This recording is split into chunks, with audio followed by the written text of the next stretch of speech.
Kevin Lawrence, welcome to Partnering Leadership. I am thrilled to have you in this conversation with me. Thank you. I'm looking forward to it today. Thanks for having me. Kevin, look forward to talking about the four forces of growth, defy the odds, and keep your company scaling. Before we do, though, we'd love to know a little bit more about you, Kevin. Whereabouts did you grow up, and how has your upbringing helped contribute to who you've become? I grew up in a place called North Delta, British Columbia, just outside of Vancouver, the typical suburbs of almost any major city. And the way I grew up, my parents were like in working class jobs. My dad was a mechanic and my mom worked in a deli.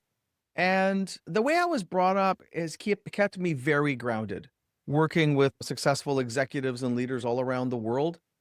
My metaphor for it is that I've always got my steel toe boots on, as in I go back to those working class roots, and it keeps me grounded, both in terms of humility, but secondly, in terms of getting down to the basic fundamentals that make things work and not getting too smart, more intelligent and more intellectual than needed to keep it down into fundamental basics.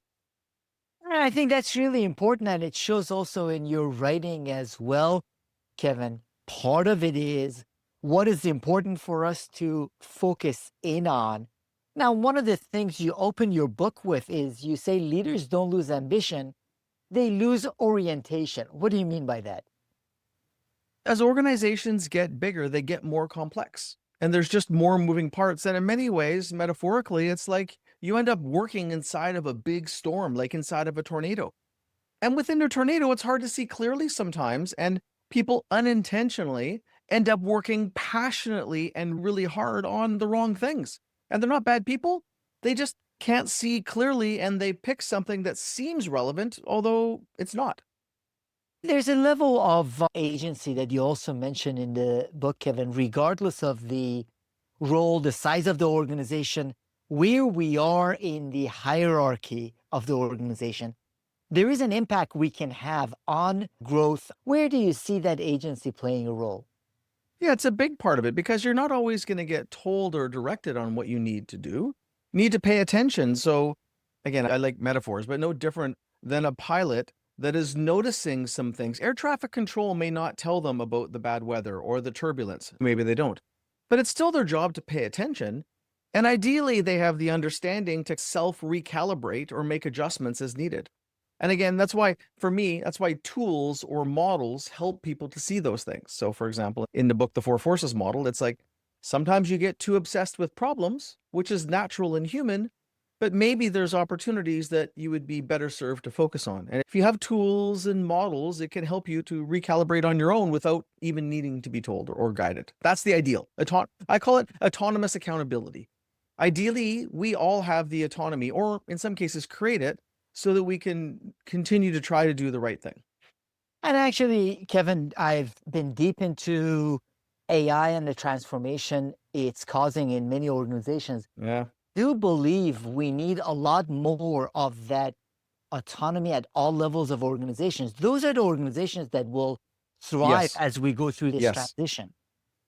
Yeah, it shocks me when I'm hearing organizations trying to over control it. Now, people have to be using the right platforms so we're not pushing out information that's confidential where it shouldn't be. But some organizations are like I was just chatting with an executive yesterday, and they're talking about in their company, in the professional services, how everybody is using AI, but the leadership doesn't really want them to. So they're all using it on their phones or on their personal device, but no one's using it on their main computer because they don't want to get in trouble. This is legal in professional services. Like they should be using it. They're crazy, but there's almost, and that will change in time. But yes, people need the autonomy to run with it. And this type of change in a company, you can't just control it all from the top. It's going to be the people all throughout the organization that do it. But that's easier said than done. There's governance and rules and things we need to follow. It's interesting, Kevin, because I have heard that a few times as well in conversations with people inside organizations where they use their phones to access the different LLMs. And one of the interesting things about it to me is that therefore then the learning doesn't transfer to others in the organization when people pretend they are not using it. So I want to touch briefly your experience that led to you writing this book. Where did you get the insights and the experience where these are the four forces that really impact growth of Hmm. organizations? Most of it, if I go back to my steel-toed boot metaphor, most of it, I've spent 30 years in boardrooms with CEOs and executive teams of growth companies every week pretty well, whether it's virtually or in person around the world, with organizations that have notable aspirations to grow.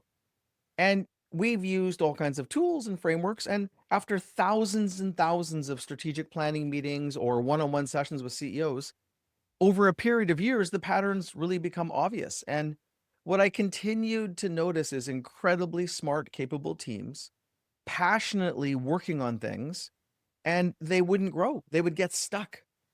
And when I saw it, it took me a while to see it because in all that complexity, it's sometimes hard to tell which variables are really driving a difference and which ones aren't. And everyone's got theories. But over time, it started to emerge. And some brilliant growth CEOs I work with had pointed out a few things.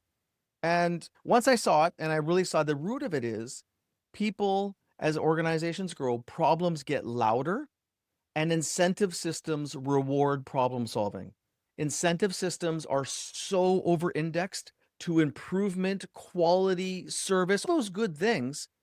But almost all of the incentive systems, financially, promotion wise, psychologically, our egos, all this stuff gets so over indexed on solving problems, which is easy. The focus comes off of growth. The things that actually drive growth end up getting neglected, and it's hard. And so as I started to see this, and then I ended up thinking, what is a way? I tried to look for, I always like to go back to nature, simple principles. And I ended up finding this through a bunch of exploration. I was looking at everything from biology and all kinds of aspects of science and physics until I landed on it. But the root of it is humans, like we get attracted to negative news. We get attracted to car accidents on the side of the freeway, and we see all the time when traffic slows down. It's human nature. And you have to fight that natural tendency to really create growth. And the best companies do, but it's hard.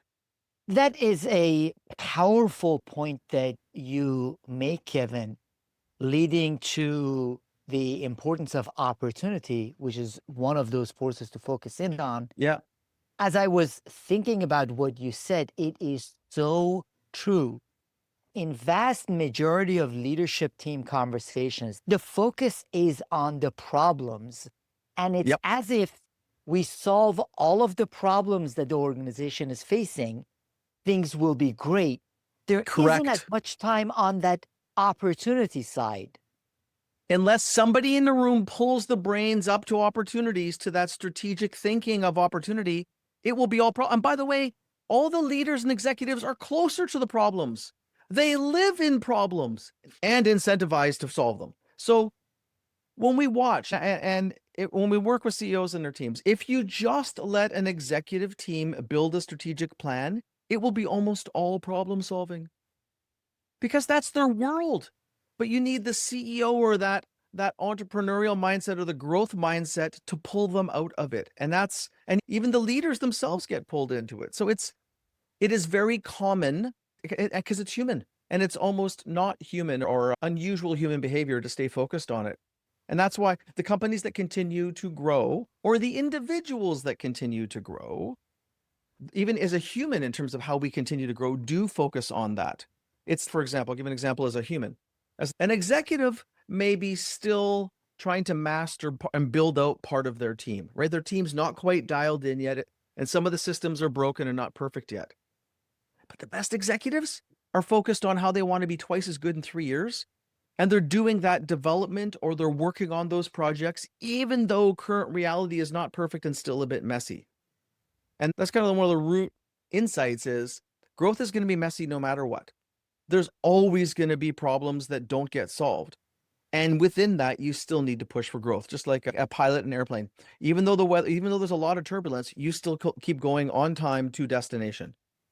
And that again, it's hard. It's very hard to do, whether it's company growth or individual growth. It is hard. And that's why I want to understand the point a little bit better as well, Kevin. So, wouldn't ongoing improvements lead to us capturing that opportunity? No, That's the myth. And that's why companies stop growing. Because the motion of improvement, if you think about this, and if we just go to an income statement, improvement is the bottom half of the income statement. Improving your cost of goods sold and your efficiencies and your qualities. It's all optimizing what's getting put into the system, and that's good. But growth, the engine of growth, is usually new customers, new products, new markets, new services, new logos, right? That's a completely different motion. And let's just take mathematics for a second. If you're running at a quality level, a level of 8.5 out of 10, let's just say in a division, you can take your quality level to a 9, and that should be an aspiration probably. But that doesn't mean you get more customers. That just means you have less cost for rework if you have less unhappy customers. But to get more customers, salespeople still got to knock on more doors, generally in most businesses. So it's a different motion. The improvement is an internal focus on optimization, good stuff. The growth is an external focus in the market and making new friends and new customers and new relationships. So one is playing office inside, the other is in the market. And a lot of people don't like to keep going into the market. I call this saying that they want to play office. You can't grow a company playing office. And so there's exceptions to every rule, but generally as a rule, when you're insular focused on improvement, growth slows down. And your P&L will get better though. Your profitability will be better and for a period of time. So in simple terms, growth is external and future oriented. Improvement is internal and short term. And you need both to succeed. Absolutely. It is essential for an ongoing focus on the improvement of those systems. Yes, always. However, in many instances, those take all the time rather than also a separate, just as critical focus on the opportunity and on that growth. Kevin, I've served on many nonprofit boards. Yep. I have clients in various industries. So it's not to say you shouldn't improve systems. You need That's to. critical. But if that's all you do, you're going to have a beautiful, stale business that doesn't grow. And just take a not-for-profit. We were just on with a not-for-profit this morning. It's a great not-for-profit that helps to provide beds to kids who sleep on the floor. And and they have a massive ambition, great organization. But if you take something like this doing really good work in the world, like lots of not-for-profits do, but at some point, if you dial everything in, you could do a better job. It doesn't mean you put more kids into beds. And the aspiration of most organizations is to have a bigger impact. And there's all kinds of problems and things. So yes, you're right. And what you find is exactly what happens. When an organization gets caught up in problems and improving all of those things, which is excellent, they're building different muscles and they lose the muscle of the growth motions because the improvement motions are easier. And there's all kinds of intrinsic rewards. So I can give you lots of different stories, but again and again, when companies come to us and we look at them, most of them that get frustrated around the organization not growing is because there's no external focus on new. And so if you think about it as an executive in an org, when you could be a division within a division within a division, it doesn't matter. If you think about your time, and I get people to look at their calendars, right? Like how much of your time is focused on growth? And I define growth as growing the X's or the core unit of your business. So if you're a law firm, for example, a simple one, it could be the number of clients that you have, number of projects that you do, or hours, depending on how your law firm is structured. So if you're not paying attention to getting more X's, you'll just focus on optimizing the ones that you have. And that's okay, but it doesn't create growth. And to create that growth, you actually usually have to do very different activities. And so if we go and look in the calendar, great way to look at this. And in the book, you can see the 4 forces model. But even the simplest portion of it, look at your calendar and what percentage of your time is on activities that drive growth, which is new X's. And how much of your time is on improvement, which is optimizing or generating value or profit out of each of those X's you already have. And just look at the split. And I don't know what's right. Everyone's different what's right for you. But look at it and say, does that match my ambitions? And if you're a law firm that wants to double in size in the next 3 years, well, you probably need a lot of time on growth. If you don't, then maybe it's okay, but look at it and just self-calibrate. Hey, am I spending enough time in the quadrants based on what I want? It's important for us at least to pay attention to it. I love what you mentioned in the book, and you just mentioned where our calendars show more about what our priorities are than any plan or strategic Anything. plan or conversation does. So look at your calendar, look at your team's calendar, and see where the focus is, just on solving those problems, or also focus appropriately based on your goals on the opportunity. Yeah. Because really, there's two main levers or levers, depending where you are, that leaders have influence over when it comes to our teams and trajectory of our teams. One is opportunities versus problems, right? Possibilities for the future versus issues today. And you got to defy gravity to keep enough focus on opportunities because the problems will fill your day. Secondly, is courage versus fear. And that's the other axis of the model. And a lot of organizations, like there's always reasons to be fearful, and there's always possibilities to be courageous and push ahead. But when organizations or teams get in trouble, you'll notice that they become more conservative. It becomes more about consensus. Decisions take longer because they've lost courage. So I was with an organization last week, and they do have enough focus on opportunities, but we noticed the organization has become so fearful, like terrified of making a mistake, that although the leadership has courage, nobody on the team does. Everyone's waiting for the leaders to make every decision and trying to get consensus on everything. So they're trying to de-risk their decision making. And we notice we got to start to build more courage back in the organization because that's really slowing down. So that's really from a growth perspective. And what, again, whether it's individual growth of a person or it's growth of an org or a team, those are the two biggest influences we have in terms of the psychology of the team, and it really impacts it. Because if you're really courageous, but you're only focused on problems, you will have a tight run business, or it'll run like a Swiss watch because you're doing all that improvement. And you also, ideally, and go back to the model, you need to have enough courage and focus on those opportunities. And they actually both can be scary because you're going to make mistakes no matter what. But if the leader is not encouraging or celebrating mistakes, the appropriate ones, the controllable ones, yeah, the organization will slip into fear and slow down dramatically. I definitely want to touch on those as well, Kevin. Jumping back a little bit to the problems, though, how would executives and CEOs, in your view, tell the difference between essential problems Yeah. and what you call expensive distractions?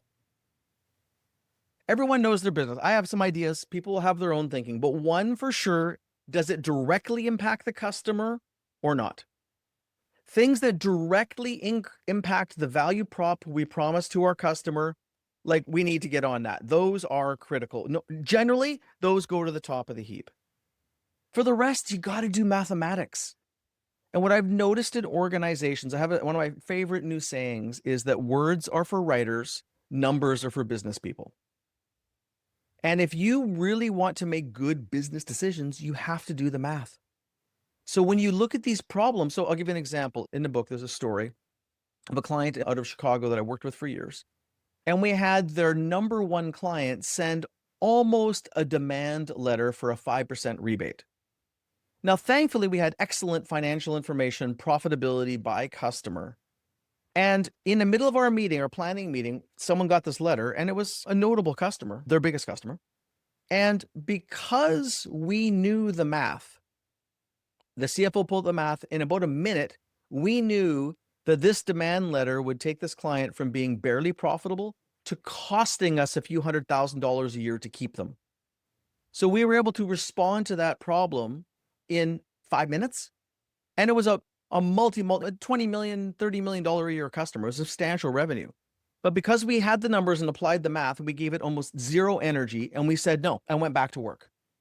But we had math and we applied math. And that is the only way you can do this. And it's shocking how hard it is to get leaders to do mathematics in something called business, because they want to go with feelings and thoughts. And so we just say, okay, great. What is the impact of this problem? So another organization, we had a compliance issue. And we said, okay, Now, what is the if this goes wrong? Because people wanted to spend a couple thousand hours of human time to solve it. I said, if this goes wrong, and we ran through the math, and I think our risk was like $10,000. And it was not like, it wasn't human safety. There's that type of stuff that it doesn't matter the price. That's different. But the mathematics said, okay, we got a $10,000 risk. It's a $500 million business. Like we don't care. But people were so you got to run the mathematics realistic. And I call it can be hockey math. I'm from Canada. So hockey math, basic math. And then you can triage them appropriately and not based on passion, but based on math. That's a great point, Kevin. And I was smiling as you were talking about this, in that you could even do this with your own calendar. I find a lot of times leaders spending a significant amount of time on improvement of things that if you add the math up, the cost of even their time is not it doesn't worth pay. it. You're losing money by spending 3 hours on it. Yes. And a great CEO I worked with, spectacular CEO, built a massive company, massive in the mid-market, thousands of employees. And we were going through, and I found some big problem in the business. And I found one that was worth about $1 million. And I said, look, we're burning $1 million a year here. And he's like, okay. Anything else? And I went, he goes, at the end of the day, $1 million was not big enough for him. It wasn't material enough for him to pay attention to. But that's the strategic discipline to not engage. Now, if it was 10, he would have engaged. I'm not saying it's right or wrong. It's just that there is a strategic financial filter you need to put on this. And not everybody has that. Like, I'm a math person. Like, numbers add up in my head and do strange things. And I'm subconsciously doing math all the time. But that is not normal for people. And a little bit of it helps, right? Because you make better choices. It really does. When you talk about opportunity and problems, it's not necessarily that you don't focus on problems and just on opportunity. No. We over focus on problems, not enough on opportunity. And within problems, a lot of times we focus on problems that aren't worth the effort and time. For that CEO, it could have been $1 million.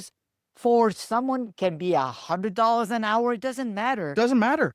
There's a lot of trivial things that we can spend time on rather than the more significant problems, and then being able to take advantage of opportunities. Yes, and that is the strategic filter that is critical within this. Because the thing is, like,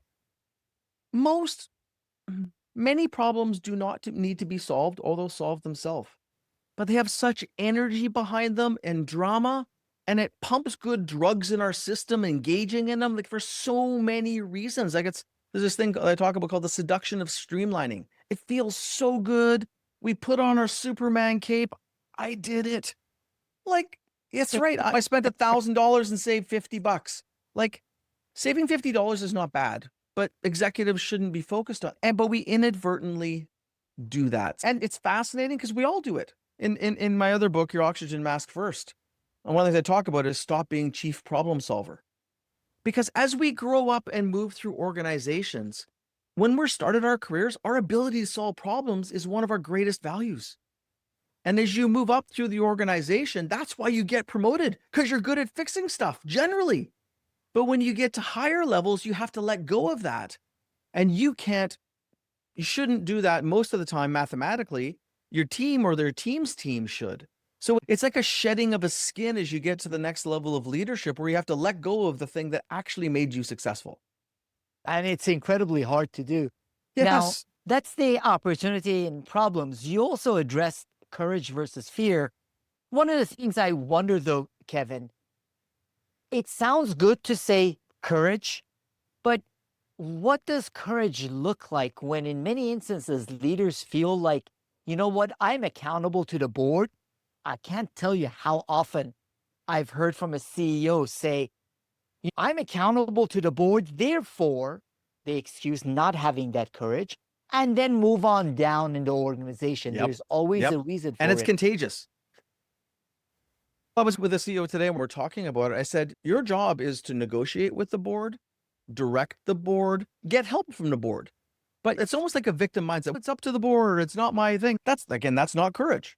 And there are people who do thrive in their careers by skirting accountability and almost playing that not my decision mode. I've seen some executives do it masterfully.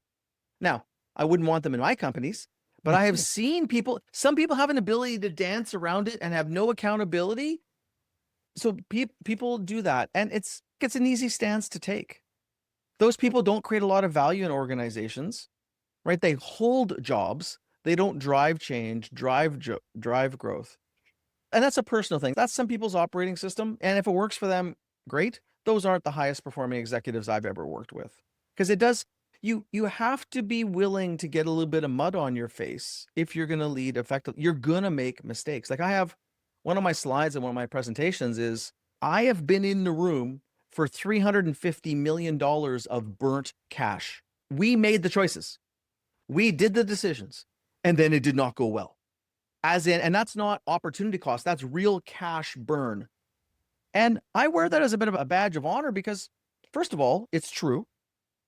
And that's where the learning comes from. You have to make mistakes. It's the only way people, like innovation is about making a bunch of mistakes and testing things. But for some reason, people get so afraid of it and they think it's a bad thing. Now, making the same mistake, doing something because you were loose on management, that's no, but taking strategic chances, that's where all the great things come from. How do you determine the right level of courage, Kevin? Because I imagine at a certain point it can also be seen as reckless. What's the Yes. difference between being reckless and having the right level of Yep. courage? So one of the things that I love, Jim Collins has done the best research, and we're grateful to have done a bunch of programs with him. We take CEOs to spend 2 days with him in his lab. Like he is the master of building enduring great companies. And his one model out of the book, Great by Choice, is called Bullets and Cannonballs. And my gosh, do I love that model. We use it all the time. And here's how I distill it. All of our strategies and goals and product launches and system implementations, it's all hypothesis. And we can think it's excellent hypothesis, but it might not be. You don't actually know until you launch it and see how it works. And then you got to nurture it and bring it to life. So if you acknowledge that your best thinking is still a hypothesis, it's almost never truth, no guarantee, then you would do his bullets versus cannonballs is do simple low risk tests. Where people get in trouble with courage is where they're stupid and they assume they know the answer and they act as if they have the answer. And that's silly. It doesn't work. So let's just say we're launching a new program. We have I'm making it up, a $10 million budget. Let's start out and do $100,000 and do 10 tests. Let's do 10 $10,000 tests. Just do some little tests. And then we'll go and do some $100,000 tests. Now we burnt 1.1 million and we'll have learned a ton of stuff because everything is about learning cycles. So now we're in for 1.1. We've still got $8.9 million that we can then go and do some bigger moves. And so I'll give you an example. An executive we worked with worked for Lululemon, the fashion or the clothing retailer that's based out of Vancouver, that's had a rough time recently. But even Lulu at their best, when they were thriving and booming and expanding, this is going back 10 years ago, even when they would enter a new market, like specifically when they entered the US and entered New York, Lululemon, who was doing billions of revenue at the time, would get C-class space, like retail off a back alley, hire 2 or 3 local yoga instructors to go and seed the market, bring in the yoga, because they generally build through fitness instructors, bring them to their C-class cheap space, get them to see the clothes, experience the brand, and start to seed the market and see how it would do before they opened up a store. And they were already wildly successful. They had a great model, but that was a brilliant example. So they are going into the US, into a new market or new city, but they're doing it through very simple low risk tests. And they could do it way more bold, but often bold gets you caught out. So that as an example, so it's that type of thinking is smart. Now, but go to New York and go get the space and go hire some people, but spend $100,000, not $5 million to start.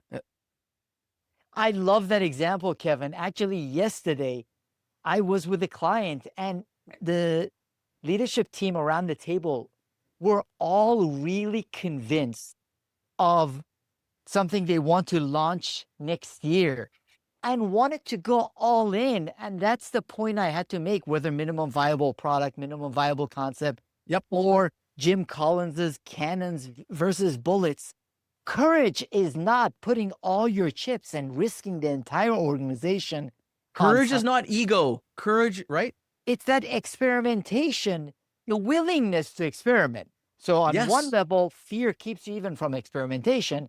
On the other level, it's crazy going all out without the tests that by themselves are part of courage and show you whether something works or not. Yes. And if you assume that once you launch your hypothesis, there's going to be 100 learnings to make it work, or maybe you call it and it doesn't work. But if you assume there's going to be 100 micro learnings, you'll approach it differently. And by the way, you'll move faster because courage is about speed. So if you're going to wait till you have your hypothesis perfected, like, no. Like, for example, we have a leader of sales in another organization, and they're trying to get all their internal systems dialed in and everything. And I'm like, no, go meet some customers. How about you go talk to 10 customers? I don't care about your CRM. Sure, you need it. You need to administer what you're doing, but go talk to 10 customers. Or 100 customers. That's how you're going to figure it out. And through those conversations, again, you're going to get bits of learning, understand customer needs, go launch something, right? And it's that mindset. But what happens is people want to seem like they have the answers and they think they can figure it out, and they can't. And then they play office too much instead of going and testing things in the real world with their customer. And the customers will guide you really quickly. Let the market reward your courageous actions, not the Exactly. people around the table all agreeing this is a brilliant idea. It's definitely going to get traction. Yeah, because you don't know. You don't. Like, I worked in luxury fashion for a long time with high-end fashion brands, and the buyers would scour for the best parts of the new collection. And even the best buyers say they have good instincts, but often they're wrong. Like, when the product gets onto the floor, sometimes the stuff that sells is different than what they would think. And even when you ask consumers, I love this, when you ask consumers what they want, just because they say they would doesn't mean they will. That's why you have to test. And by the I- way, you have to do fair tests. Like, you need to do a relentless test, not just push the bird out of the nest and see if it flies. Like, you need to really be relentless about testing properly so that you give it a fair shake. And sometimes people also, that's the other side of the courage, is to do it, but be willing to really work it to try and make it work. Even if you look at some of the models of organizations that have taken off, including Shein out of China, that's a huge part of their success where they put a product on with maybe 10 units or 50 Yep. units. And if it sells, then they produce a lot more of that product. So it's letting the market tell you whether that courage and that path works or not. Therefore, it's smart courage. It's not courage meaning you are doing something stupid that risks the organization. It's taking action that could potentially then reward you if it works in the marketplace. And this example is not legal, but if you are going to gamble, you would only do it if you could count the cards, right? Counting cards isn't legal, but it's like because the best leaders and organizations actually don't make big, bold moves when it's risk. They're very calculated. Like, they know they're going to win, and then they go to battle. One of my favorite quotes, actually, and the son of one of our team reminded us of it in our meeting, because one of my team members' son joined in as a kind of a shadowing thing. And it's from Sun Tzu in the book Art of War. Victorious warriors win first, then go to war, while defeated warriors go to war first and then seek to win. So it's all in the planning and the strategy and the thinking these things through up front. And that's what that smart courage is, exactly what I talk about, is that it's very calculated, and it's like you have on the outside, it might look like you made a big, bold move. It wasn't. It was highly calculated, and you knew you were going to win. So, example, even a large real estate organization we work with, And in this market is a bit challenging. This real estate market is a bit challenging, and they're still doing quite well.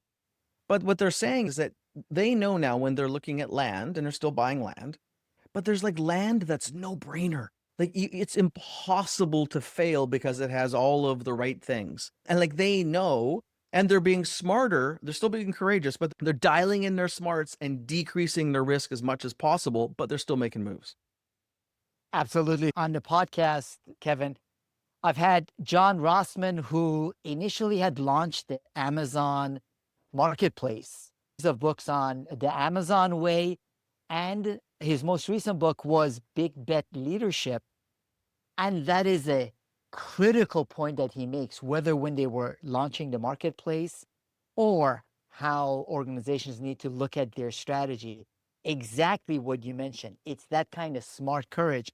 There's a lot of testing and experimentation, Yes. not based on what smart people in a room think, but what the market shows you the market wants, going out and experimenting with full force, full courage, but Yep. being willing to fail and then Yes. experimenting elsewhere.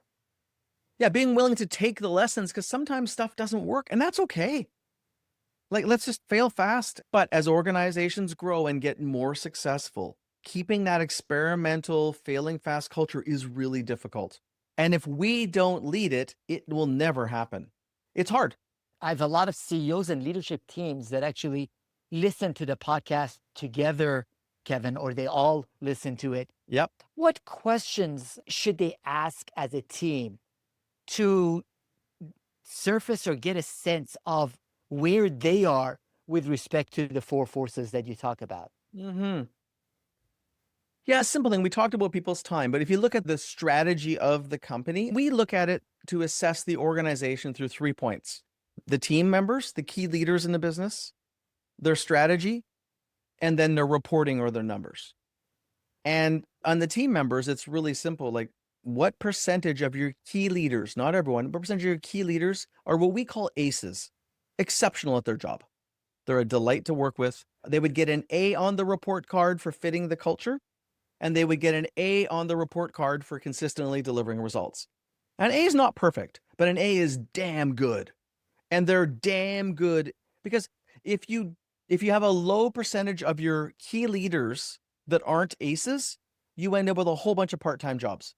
And so your effectiveness dropped because you're having to actively manage these people versus a little bit of guidance and leadership. So you get pulled down to a manager instead of being a leader if there's not enough. So that's, and by the way, that's the hardest part. The people part of the business, that is the hardest part because developing great leaders, finding great leaders, strategy is actually pretty simple. The people part is the driver, and that's hard. So that'd be one. What percentage of your key leaders are aces, or whatever you would refer to them? And that's not about being promotable. That's just about excellent today in their job. And then the other on your strategy is how much of your, if you build out your, if you look at, I like to look at the 3-year or the 5-year plan, whatever the organization works with, because that's where that's like the next mountain they're going to climb to. Of that strategy, how much of your big strategic moves or investments is allocated in each of the quadrants? And there's the growth, improvement. The other one is analysis. And then the other one's agony. Agony is like compliance, staying out of trouble. And you might need some in there. But how much is in each of those quadrants? And does that match your aspirations? And literally, and the idea is it's just to counter the gravity of having everything being about solving problems, optimizing our processes, implementing the new ERP, whatever it happens to be. So what is the directive you're giving to your organization or your team? And how much of it's about growth and improvement in the others? And is it okay? And if it is okay, go. And if it's not, how do you change it? If it's a conscious decision, outstanding. But as you mentioned, there is a gravity to these problems that sucks everyone in. Yep. It's almost like a black hole where everyone and their focus in the organization becomes consistently on addressing the problems. You want to avoid that. And they mistakenly think that's good. I have another organization that's a thriving organization, and the CEO reached out because they were stuck, and they keep adding more middle managers but it's not growing. The only thing that's growing is their overhead cost. Now they're still highly profitable, which is fine. But when we looked at it, They had the most beautiful strategic plan I had seen. It looked like McKinsey had done it for them. It was beautiful and useless because there was nothing in there that matched their aspirations. It was all pet projects to improve things in the business. And the business was good. And it would help the business to stay good. It just wouldn't grow. And the thing is, but they couldn't see it. And that's why I wrote this book. I'm very passionate about the fact that amazing people are trying to do good things, but they don't win because they're passionately doing the wrong things and they don't even know. Because you would think solving problems and putting your energy there is an excellent thing to do. And it is if you also focus on growth as well. If that's, and that, by the way, and that's why organic growth dies in most organizations. Most organizations struggle to get 10% organic growth over the long term as they scale. But if you look at their plans, nobody's working on it. I got a call later today with a CEO I've worked with, and at some point when their organization profitable was growing, but at a unit level they weren't. And I said to them, "Who's in charge of acquiring new customers?" She said, "Okay, we have a sales team." Okay. "How many new customers did the sales team bring in this year?" They're like, "I don't know." I said, "Okay. How often do you talk about it?" And this is the CEO, and the CEO was like, "We talk about sales." Like, oh, and they started, their eyes are like, oh, they realized what they were saying. But it's that the CEO didn't have they had to focus on sales and revenue, but that's unsophisticated. Revenue is comprised of lots of different things. And if you're not focused on adding new customers or new products or new services, you're not going to get them. Your team will go from hunters and farmers to just farmers. And I'm talking about the revenue team here. And by the way, if you let any sales team have a choice between hunting and farming, almost all of them degrade to farming. It's easier. And I don't judge them for it. It's the leader's responsibility to keep the focus on farming, and it's hard. And again, this CEO, they did not have the focus on hunting. They don't have the focus on new logos and hunting, and it gradually disappeared in the organ. They said, "Hey, can you talk to the head of sales?" So I talked to this head of sales. Nice. They had a good laugh about it. And they're like, "Yeah, I hate to admit, I lost sight of it." It's critical at that level, Kevin. And I also think it's critical, as you mentioned, on the strategic level for organizations where a lot of times even the strategic plans don't focus enough energy and then the follow through on growth. And one of the things that we talk a lot about is being purpose driven teams, purpose driven Yep. organizations. Yep. If you are truly purpose driven, so including your example with a nonprofit or law firm, doesn't matter what the role is. If you are purpose driven and you believe what you're doing makes a positive difference, you would You want want to that do growth. more. Yes. Yes. So we work with this great organization called the Little Potato Company. Angela Santiago, she's out of Edmonton, Canada. It's the little colorful potatoes, and you will see them all throughout North America. They'll be in your stores. You'll see them in Costco's and Walmart's. And they built the category. And they've gone from growing on a farm and selling in farmers markets to hundreds of millions of pounds a year. But when I'm talking to Angela and her team, we are always talking about the pounds that we grow, process, and sell. And we have a growth goal of where we're going, and it's never lost. And it's hard sometimes, but we're continually focused on that, and the organization stays focused on it. Again, it's hard, but they're insanely purpose-led. They want to feed the world better. That is their focus, and they love potatoes. And by the way, when Angela talks about her purpose, like, I get emotional, and she's talking about potatoes. But there's this deep passion because potatoes got big, bland, and boring, and they wanted little, flavorful, nutritious ones because potato consumption dropped. But anyway, long story short, the purpose is there. But if you truly live your purpose, you have to impact more people. But and that is when and that's the most fulfilling, and it's also very challenging. But that gets lost. They get really lost unless someone continues to wave the flag of growth and impacting more. And I always look to the senior leaders on that. To do that well, your book serves as a guidebook as well, Kevin. So, where can the audience find your book, your writing, and follow your work? Amazon has the book, The 4 Forces of Growth, number 4. Also, Your Oxygen Mask First, which is about growing yourself. The 4 Forces is not getting lost and disoriented and losing growth. And then Lawrence and Co. is our firm, our consulting firm, lawrenceandco.com. And same on LinkedIn, Kevin Lawrence. So look up the book titles. And on our site, we have tons of free resources, case studies, articles, newsletter that comes out every week. I feel very grateful for what I've learned, and I feel compelled to share it. I really appreciate you, Kevin, and your book, The Four Forces of Growth. Defy the odds and keep your company scaling. Thank you so much, Kevin Lawrence. Thanks for having me.